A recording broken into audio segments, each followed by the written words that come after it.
So I'm going to talk about how to operate. So I've watched some of the prior classes, and I'm going to assume that you've already sort of hired a bunch of relentlessly resourceful people, that you've built a product that at least some people love, that you've probably raised some capital, and now you're trying to build a company. So you've been forging a product, and now you've got to forge a company. And I'd actually argue forging a company is much more difficult than forging a product.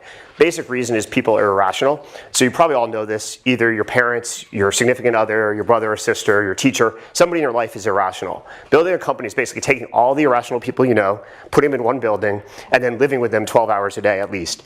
So it's very challenging. Now there's techniques for coping with that, and some people get good at it and some people don't, but that's really what operating is about.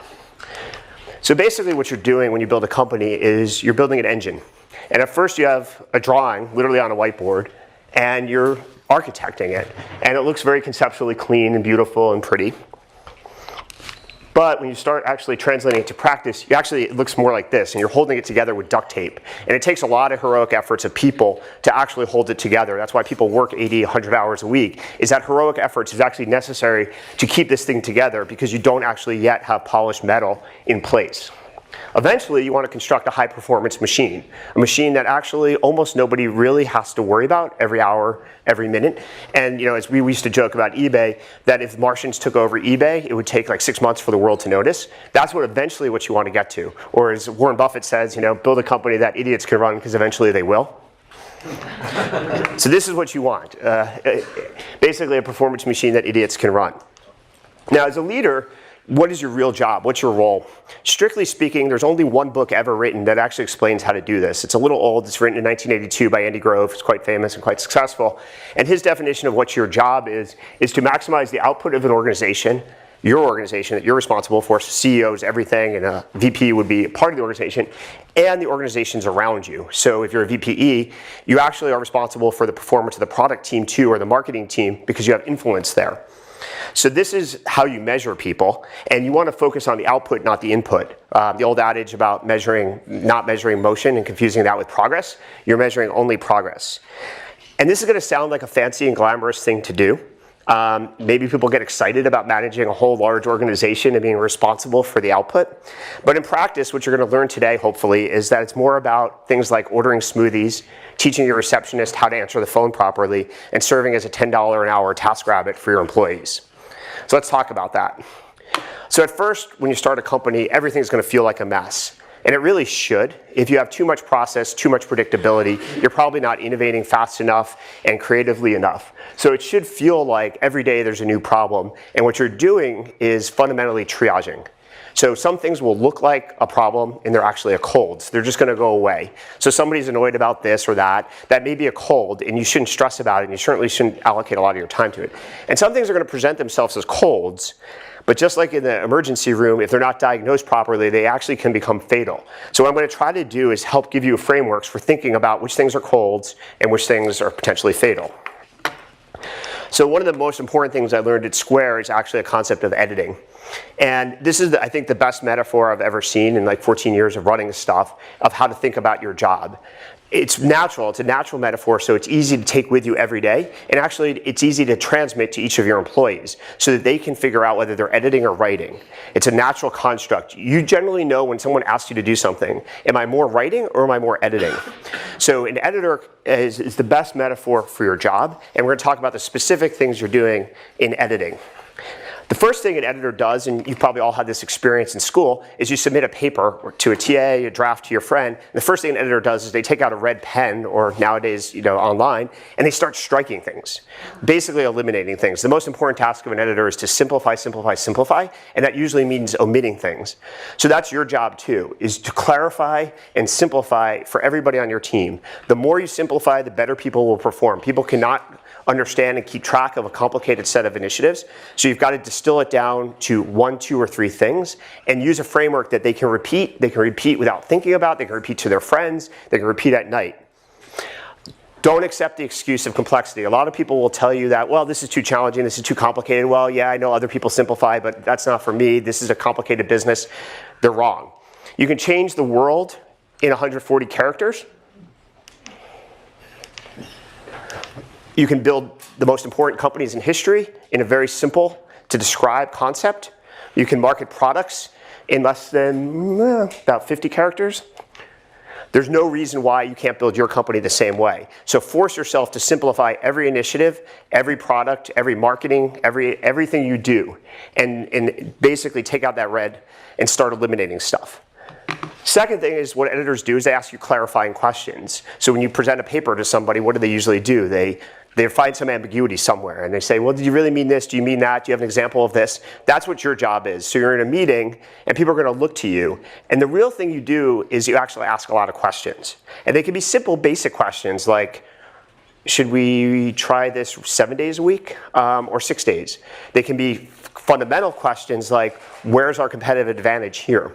We try to do this actually as investors too. Some investors will ask you a billion questions about a billion things and they'll have you do diligence forever.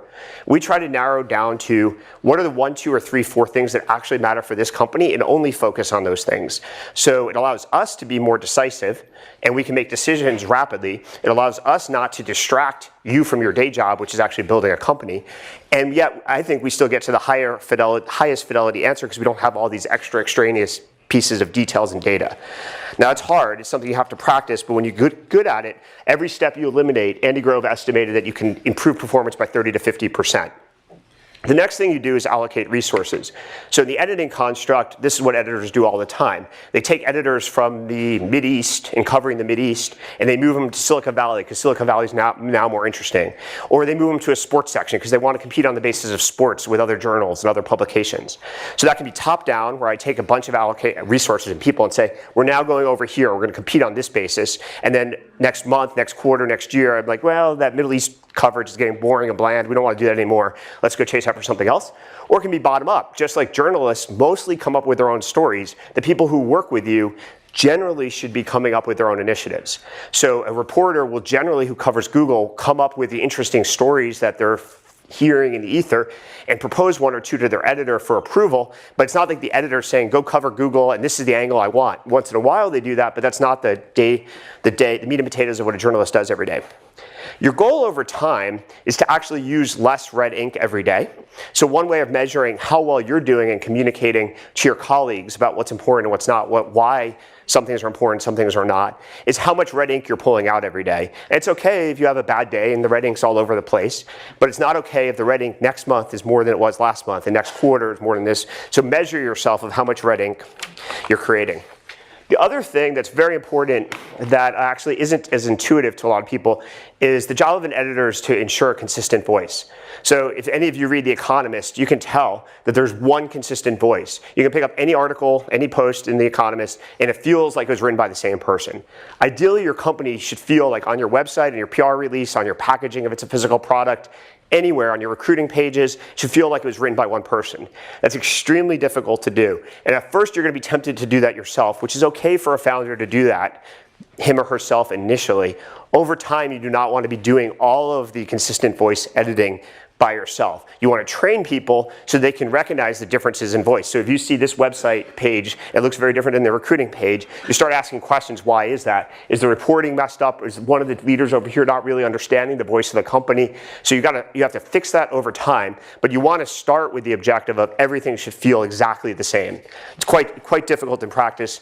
Almost every company has at least one piece of the organization that isn't exactly on the same voice. At Apple, which is even under Steve's regime, which was notorious for getting this right, if you ask someone who worked at Apple, ask them about the internal tools about recruiting. Do they really feel like Apple products? All of them will tell you no. So you're never 100%, but you definitely want to get as close to that as you can. The next complicated topic is delegating. So just like the other thing I like about the metaphor of editing is writers do most of the work in the world. Editors are not actually writing most of the content in any publication. So that's actually true of your company. You are not going to do most of the work. You shouldn't be doing most of the work. And the way you get out of doing most of the work is you actually delegate. Now the problem with delegating is that actually you're responsible for everything. So as CEO, founder, there is no excuse. There's no like, that's that department over there, this person over there screwed up. You're always responsible for every single thing, especially when things go wrong. So how do you both delegate but not abdicate? It's a pretty tricky challenge, and both are sins. Like if you over-delegate and you abdicate, or you micromanage, those are both sins. So I'm going to give you a couple techniques for solving this. First, and this actually comes from high output management and Andy Grove, is what's known as task-relevant maturity. It's kind of a fancy phrase for basically, has this person ever done this before? It's really simple. Like, how mature is this person in doing something? And the more they've done the exact same task before, the more sort of rope you're going to give them, and the more they're trying something new, the more you're going to actually instruct them and consistently, constantly, regularly monitor. So that's kind of a basic concept, but it's worth keeping in the back of your brain. The interesting implication, and this is pretty radical, is that any executive, any CEO should not have one management style. Your management style actually needs to be dictated by your employee. So with one particular person, you may be very much a micromanager because they're quite low on this scale. And with another person, you may be delegating a lot because they're actually quite mature on this scale. So it's actually a good thing if you do reference checks on somebody and half the people you call say they're a micromanager and the other half say they actually give me a lot of responsibility. That's actually that's a feature, not a bug. I didn't understand that at first at all. Like, I used to be befuddled when people would do reference checks on me and come back with this like complicated mosaic. And I basically finally figured out that maybe I was actually doing my job correctly. And so then, of course, taught other people that this is the way to do it. A more nuanced answer, though, that I've sort of came up with is how do you make decisions, and delegating versus doing it yourself. You don't want to do it yourself too often. So what I've basically borrowed from Peter, this is my first 2x2 matrix ever in my life, but he taught me something at least, is you basically sort your own level of conviction about a decision on a grid. You know, extremely high, extremely low. There's times when you know something's a mistake, and there's times where you wouldn't do it that way, but you have no real idea whether it's the right or wrong answer. And then there's a consequence dimension. There are things that if you make the wrong decision are actually catastrophic to your company and you will fail. There are things that are pretty low impact that really at the end of the day aren't going to make a big difference, at least initially. So what I basically believe is that where there's low consequences and you have very low confidence in your own opinion, you should absolutely delegate. And delegate completely. Let people make mistakes and learn. On the other side, obviously where the consequences are extremely dramatic and you have extremely high conviction that you're right, you actually can't let your junior colleague make a mistake. You're ultimately responsible for that mistake, and if it's really important, you just can't allow that to happen. Now, the best way to do that is to actually explain your thinking, the why. It's easy to shortcut when you get busy explaining whys of the world, but it's very important to try.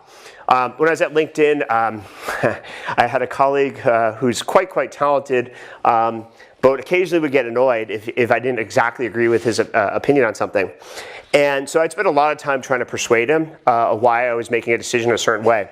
And his wild card, the card he would ultimately call out if I didn't quite persuade him, was he's like, okay, you're the boss. And that meant to me I was burning a lot of social capital. Every time he said that, I knew I was really creating a thin line, and that ultimately that was going to backfire if I did that too often. So you want to track the times that you're doing that. An example of this at Square is one of my favorite people in the world, and my second hire, first marketing hire, had this program he wanted to run called Inner Square, which basically allowed people to give out Square merchants to give out 10 other squares to their colleagues. Imagine a food truck outside, put 10 squares on the counter, and people could just grab them.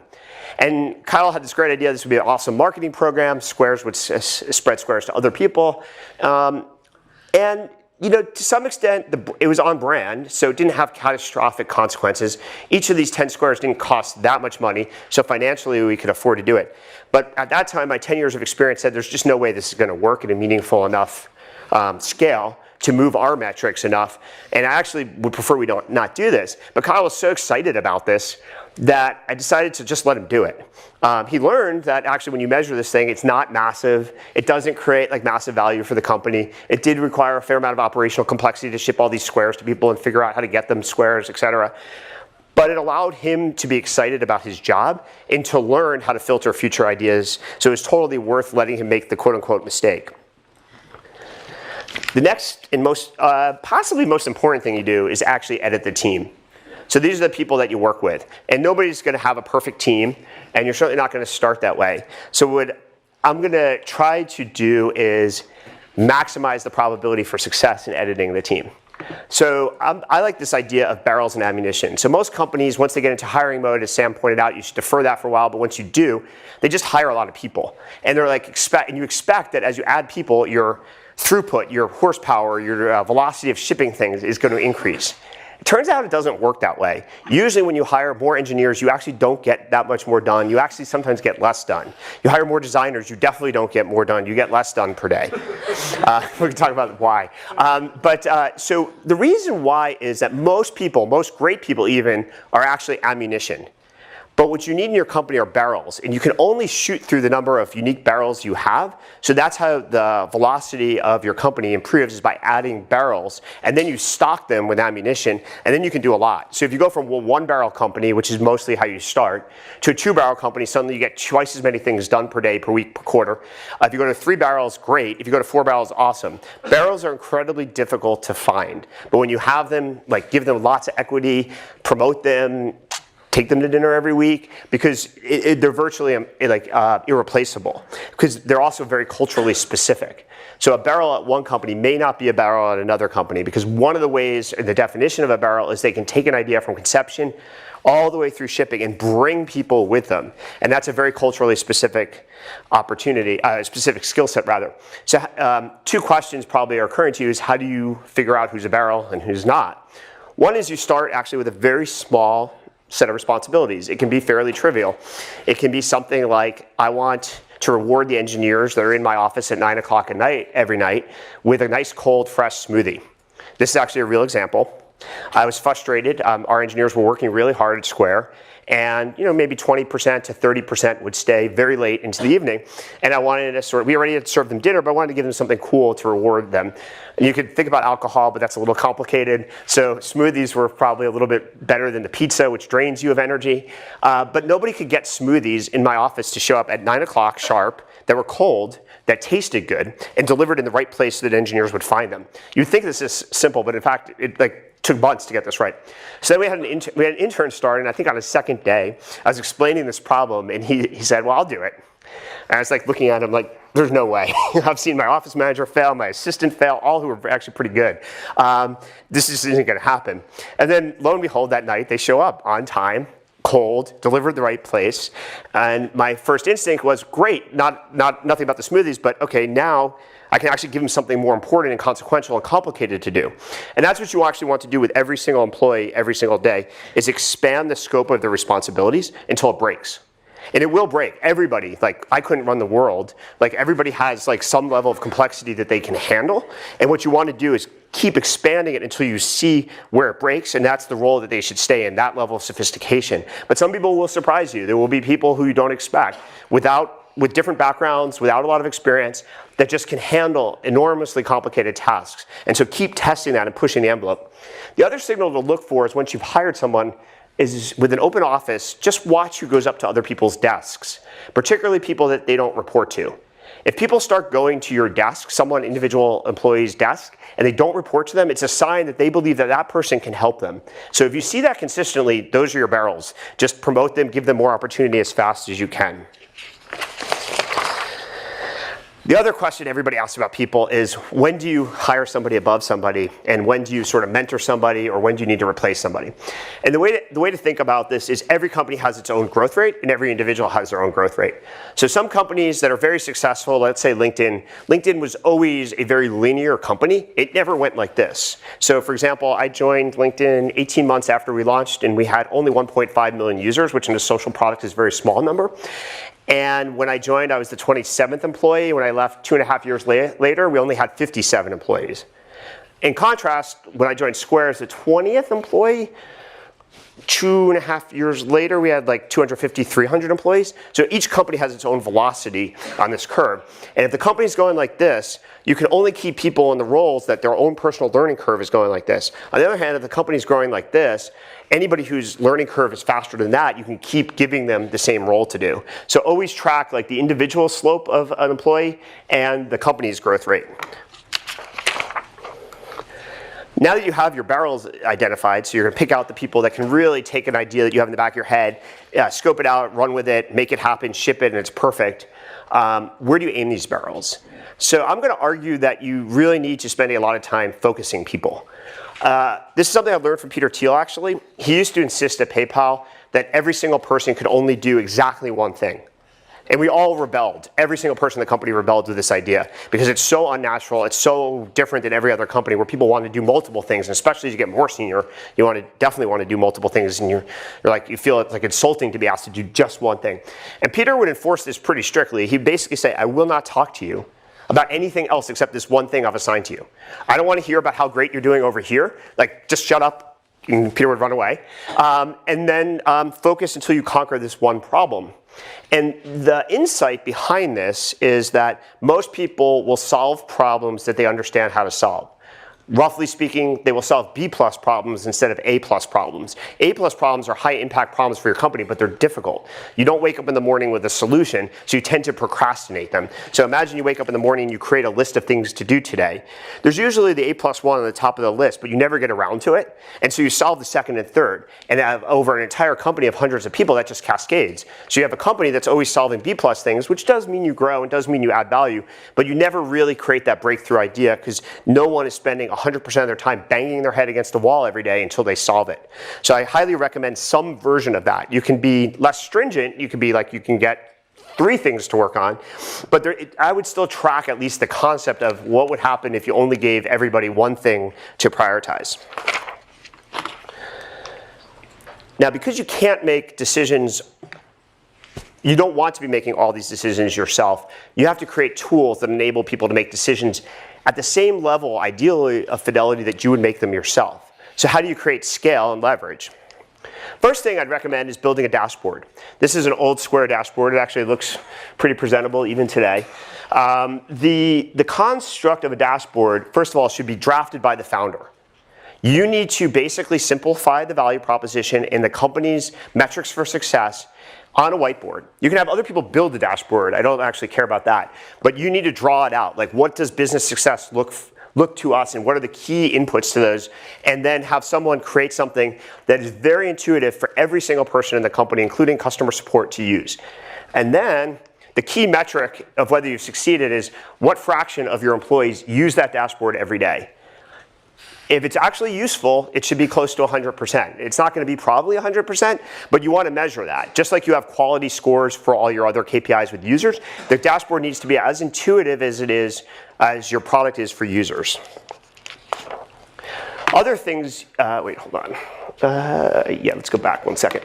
Another concept is transparency, and people will often, that's weird. We'll fix it. Okay. Transparency people talk a lot about. It's kind of a goal that everybody ascribes to, but when push comes to shove, very few people actually adhere to it. So let me walk through a little bit of transparency and different stages of transparency. Metrics are the first step, so everybody in your company absolutely should have access to every single thing that's going on. Other things that I like to do are take your board decks, and as you get more formal, the board decks will get more complicated, and actually review every single slide with every single employee after the board meeting. You can strip out the compensation information if you really want to, but every other slide you should go through with the entire employee base and explain it, and if you can remember some of the feedback you got from your board, that's really cool to pass on.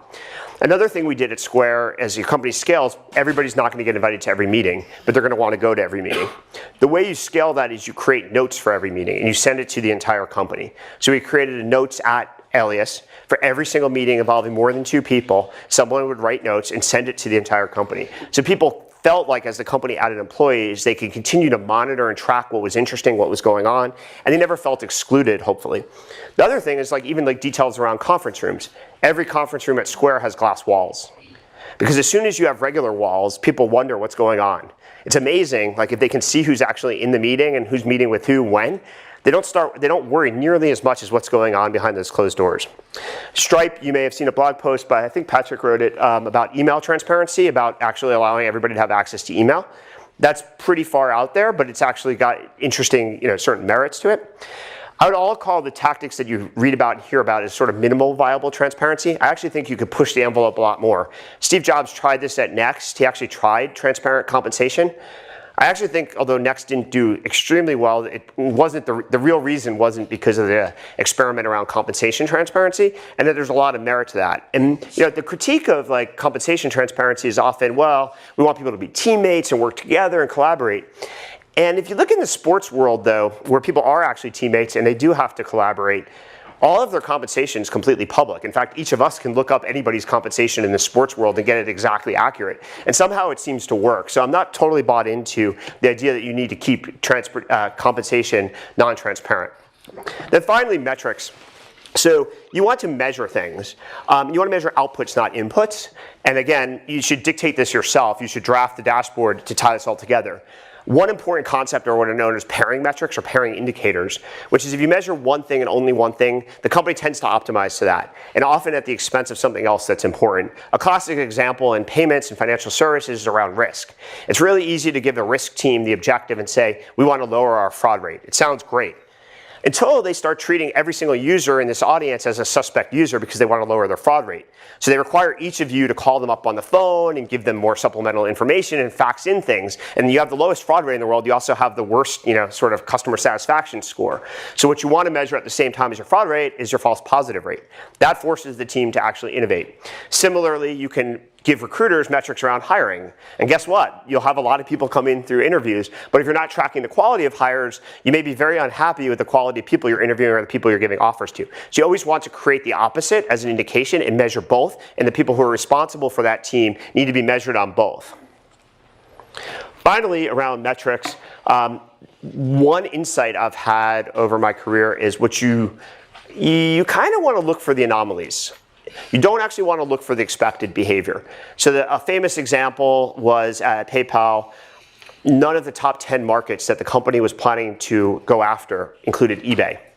But one day, someone noticed that 54 power sellers had actually handwritten into their eBay listings, please pay me with PayPal, and brought this to the attention of the executive team at the time. The first reaction of the executive team was, what the hell's going on? Let's kick them out of the system. That's not our focus. Fortunately, I think David Sachs came back the next day and said, I think we found our market. Let's actually build tools for these power sellers. Instead of forcing them to write into their listing, pay me with PayPal, why don't we have an HTML button that they can just insert? Well, that started to work. And then he said, well, actually, why don't we make them insert it? Why should we make them insert it all the time? Why don't we just auto-magically insert it for them so they can insert it once, and then every single listing they have forever, it'll just automatically appear there. So that became the success for PayPal. Similarly, I was at LinkedIn, and I saw this stat that made no sense to me. The UI of the site was a little bit different back then, but 25% of all clicks, maybe 30% of all clicks from the homepage were people going to their own profile. And that made no sense whatsoever. I mean, it was the settings, like you had to literally go to the right margin, find a link, and it was 25 to 30% of every single click at scale. I mean, so this is like statistically valid stuff. And it made no sense whatsoever. Never have seen like a UI perform that way. And I kind of went around for weeks trying to figure this out. And then someone very smart, actually it was Max Levchin, said something to me, and I was like, he's like, it's vanity. And I'm like, aha. People were looking at themselves in the mirror. That's a pretty good answer. So, because they weren't editing their profile, nobody has like something to edit every day in their profile, but they actually were just looking at themselves in the mirror every day because it made them feel good. And then you could actually test that hypothesis and say, well, if I have more content, do I look at myself in the mirror more often? Turns out you did. If you had more endorsements, did you look at yourself in the mirror more often? Turns out you did. So we actually figured out like what was actually underneath the utilitarian product that the product team thought they were building was actually a lot of emotional vanity. They didn't exactly translate it to the best possible feature like the PayPal example, which you couldn't easily put a button that said be more vain today, on the homepage. That would probably not work perfectly. So it never really took off the way the PayPal example did, but it really clarified what users of the product really wanted. And we wouldn't have found that without looking for anomalous data. The final topic I want to talk about is details. And there's, in my assigned reading, there's a great book I really like by Bill Walsh called The Score Takes Care of Itself. And the basic point of the book is that if you get all the details right, you don't worry about how to build $1 billion business, how to have $100 million in revenue, how to have 1 billion users. That's a byproduct of getting all the details of what you do every day to be excellent. So the example he talks about in the book that really resonated with me was he took over the 49ers in 1979. They were the worst team in football. I believe they were 2-14 the year before, which is really bad for those of you who don't know football. In the next 10 years, he managed to transform the team into the NFL's best, won 3 Super Bowls. And what's the first thing he did to start going from a terrible team to the best team ever in many ways? He actually taught the receptionists how to answer the phone properly. He wrote a 3-page memo about how to actually answer the phone. Now that may sound absurd, but his point was if the organization as a whole does everything exactly the right way, then receivers, for example, will start running their routes at 7.5 yards, not 7 yards, not 8 yards, and that actually will matter. And if everybody on the team executes exactly up to the same standard of performance, you will have an organization that is performing at the highest possible level, and then with enough random variation, the highest possible performance team will do the best.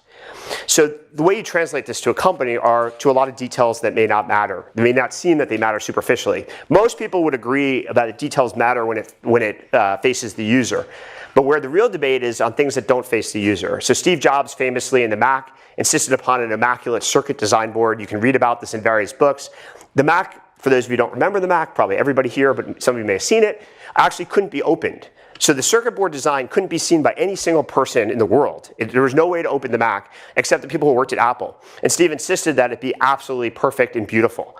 That's the kind of detail obsession that this sort of philosophy of building a company requires.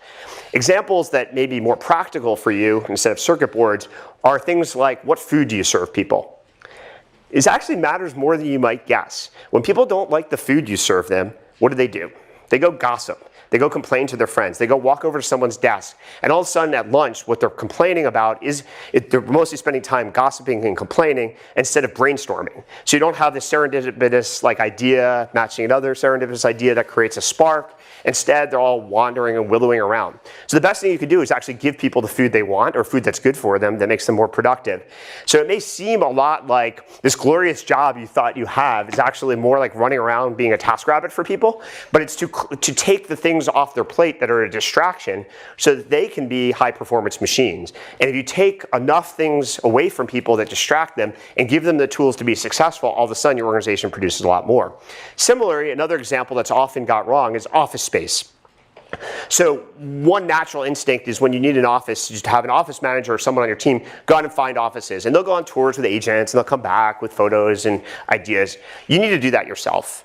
The office environment that people live in and work in every day dictates your culture and how people make decisions. It dictates how hard people work. There's almost no more decision other than what company you're going to be than what's the office environment you're actually in. And most people don't do that. And then the final thing, and then I'll take some questions, is around effort.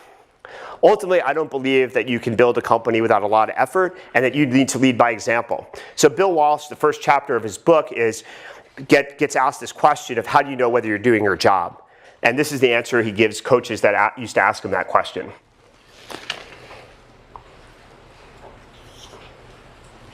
So if this is what you feel like every day, you're probably on the right track. And if that doesn't sound appetizing, you probably shouldn't start a company, truthfully. All right, with that, I'm done with the prepared part. Let me see if anybody has questions that I can try to be helpful with. Any questions? Yes? So you talked about making compensation transparent. How would you do that, especially when people equate themselves to the value, of how much their salary is? I would do it in probably bands. So you could do it either just everybody in the company gets paid the same, or you could have all discipline, all engineers, or you could do it by experience, the way Steve did it actually at Next was there was a high band and a low band. And you either had a lot of experience or low experience, and that was it. So low band back then, now would probably be $85,000, kind of everybody just flatly gets paid $85,000, and if you're super experienced, everybody gets paid $130,000, and that's just it. Is sort of the next translated for inflation. Instead of food, what's the top 3 details that most people care about? You'd be amazed. Well, yeah, so the question was, besides food, what other kind of details do people care about?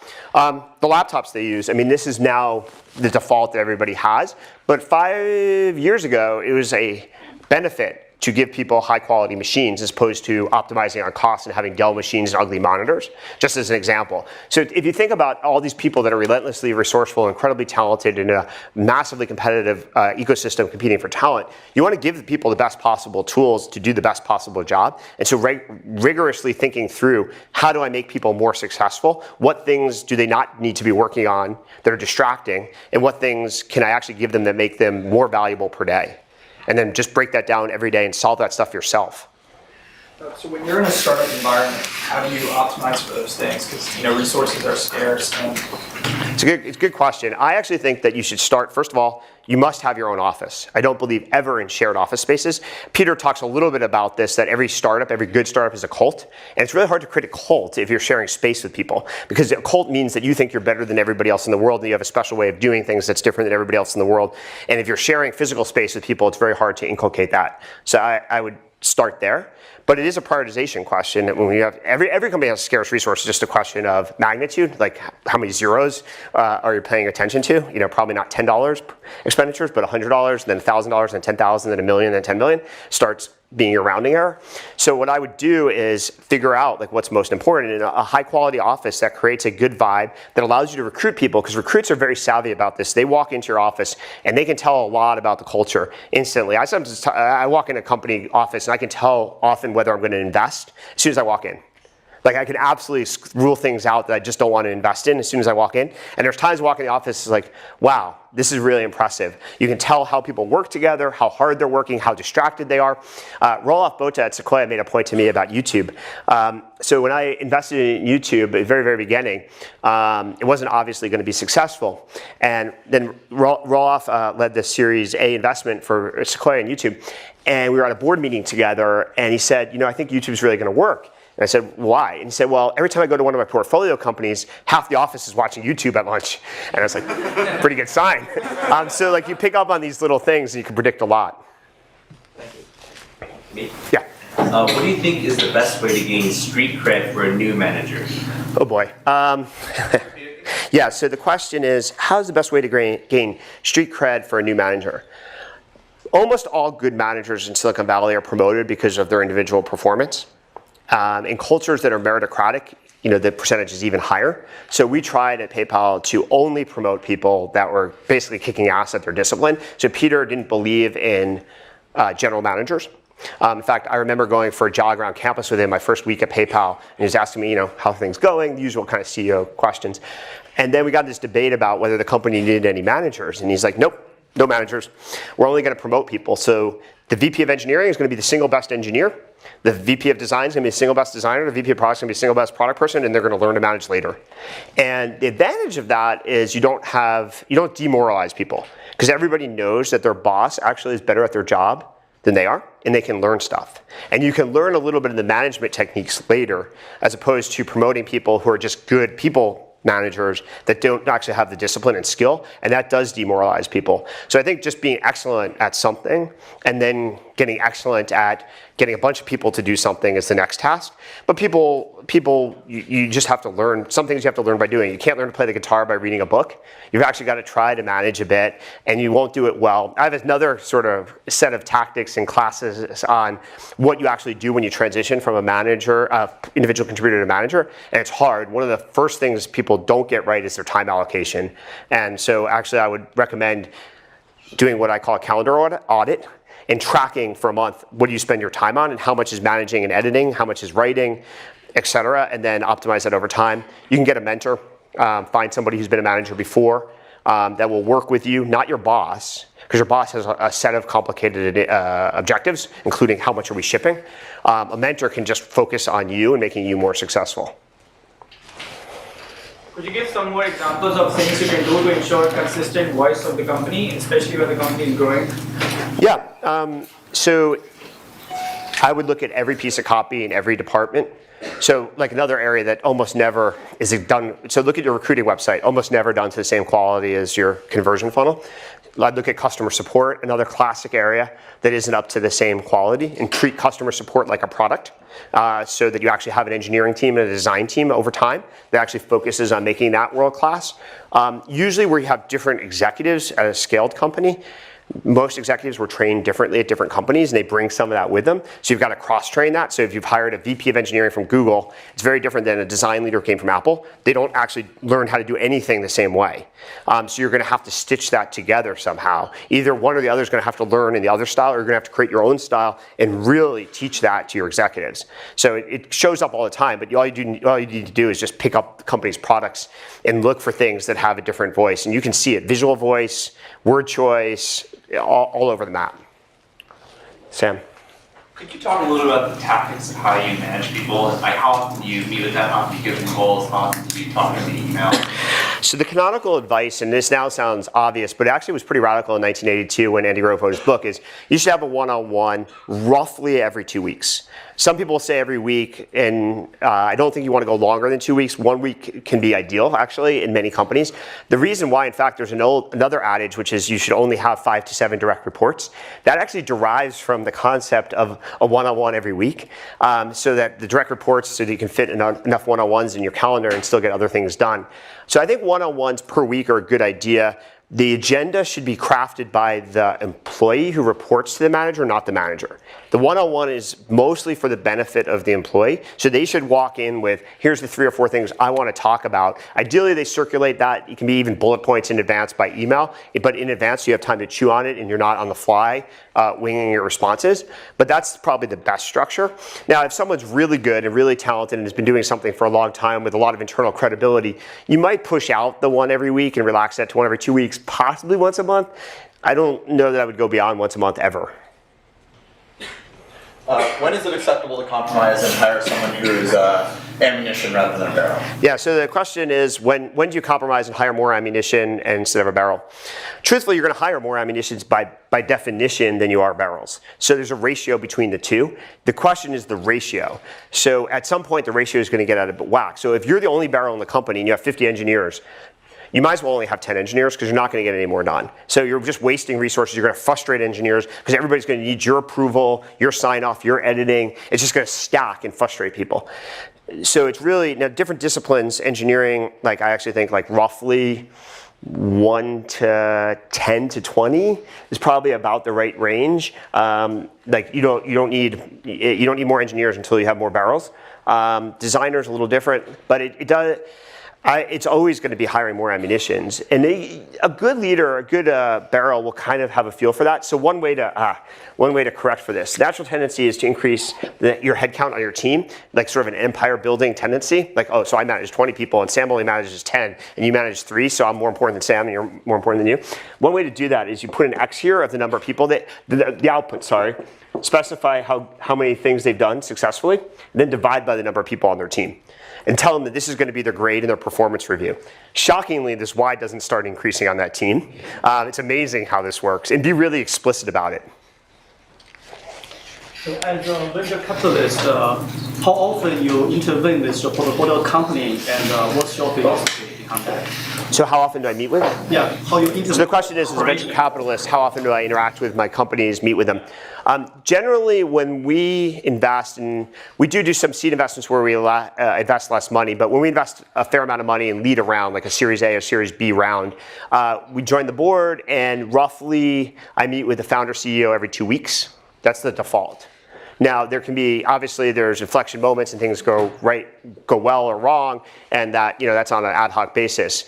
These days, actually, surprisingly, I do a lot by text message. I even have one CEO who Snapchats me all the time, which I'd actually rather him not, but so the world has changed a lot, but I try in-person meetings every 2 weeks. But you don't intervene with the operation, right?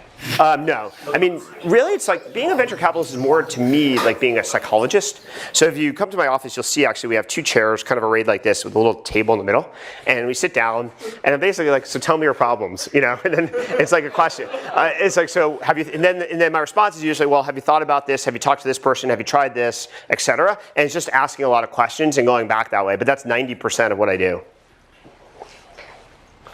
So as CEO, when you've got these barrels, right? Let's say if you're a startup company, you've got 2 really good engineers, and you're working on this product. I've heard that you should always be recruiting. Yes. How do you balance that? Well, it depends on where your prioritizations are. So, Sam talked a little bit about this in his lecture, but every company will move recruiting, first, second, or third, somewhere in that, sort of spectrum. If it's your number 1 priority, then about 25% is probably a pretty good allocation. Actually, I like the calendar audit for CEOs even more so than for new managers. So when I work with CEOs, sometimes who aren't thriving in that role for the first time, I actually force them to show me their calendar. And before I do that, and now I'm going to ruin this trick because I'm going to tell it to you, I actually asked them to rank their priorities, write them down on a piece of paper, and just specify whatever they are.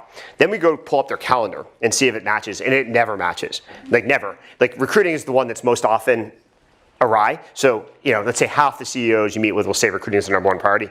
It's almost never the biggest block of time on anybody's calendar. And so that's what you're trying to do is match resources and inputs against priorities and a calendar audit. Unfortunately, there's no software that does this really well. It'd be great. Like actually, we literally pull up someone's Google Calendar and kind of manually add up the hours, which is somewhat insane. But that's the best way is just, well, what are your priorities? If your priorities are raising money, you don't want to allocate 100% of your time to recruiting. You want to allocate a fair amount of your time to raising money for that block of time until you're successful at it. How about one more question? One more question. Anybody? Okay, go ahead. On the surface, some of this advice seems contradictory because you emphasized focusing on A-plus tasks and delegating less important things, but then you said it's good to write like a 3-page script for your receptionist and focus on all the details. How do you harmonize those goals? It's a good question. I think the way to harmonize, the question is really how do you harmonize things like where details can really matter, but you only get one thing to do and you've got to allocate to the top 1, 2, or 3 things. How do you put those 2 things together? And actually there is some tension, and even in a healthy organization, there's some tension of like why are we actually focused on writing the script as opposed to something a user may see. I think the underlying philosophy of getting the details right is pretty important to install in the very, very, very beginning of a company, because people will start acting that way and making decisions that way themselves. So you won't have to actually literally do that. And if you have to do that, it actually shows that the foundation isn't actually that solid. So when you first start the company, it's about getting the details right, that everybody is precise, everybody on every task is always thinking that way.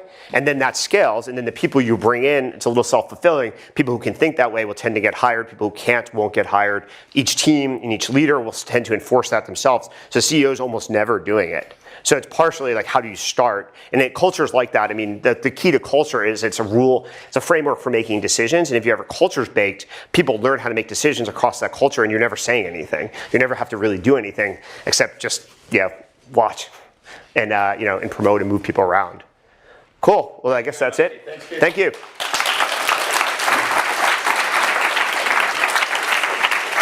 Cool, thanks.